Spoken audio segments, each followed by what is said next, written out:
इकडे रे. काय मला काय सोनं लागलंय? नाही म्हणजे एखाद दोन दिवस ठीक आहे, तुझं तर रोजच झालंय. कधी मुलगी पाहिली नाही का? हा, एक मिनिट, तू काही बोलायचं नाही. आता मी बोलणार आणि तू फक्त ऐकायचं. एरवी तुम्ही मारलेल्या शिट्ट्या, गाड्यांचे हॉर्न, घाण घाण कमेंट्स ऐकतोच ना मी.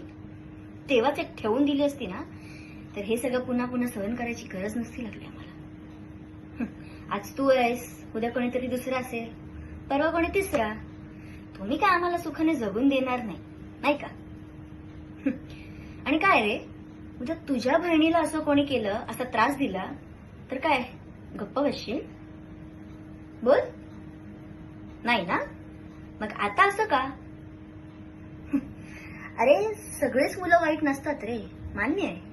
पण तुमच्यासारख्यांमुळे इतर मुलांची नावं सुद्धा बदनाम होतात. आणि हे काय रे, तुझी गाडी आहे ना? गाडीवर काय लिहिलंस? हा, वाच जरा वाच. अरे ज्यांनी आया बहिणींच्या आबरू लुटण्यापासून वाचवल्या, समाजासाठी आपलं आयुष्य पणाला लावलं, त्या महापुरुषांची नावं तुम्ही अशी गाडीवर लिहिता, हा, त्यांची चित्र काढता. हे असं करून काही होत नाही रे.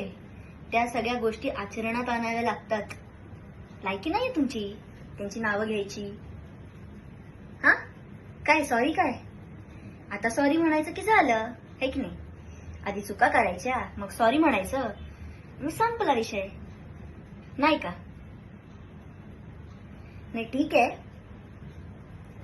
यापुढे पुन्हा कुठल्याच मुलीसोबत असं वागताना मला दिसलास तर सरळ पोलिसात देई ना, लक्षात ठेवायचं.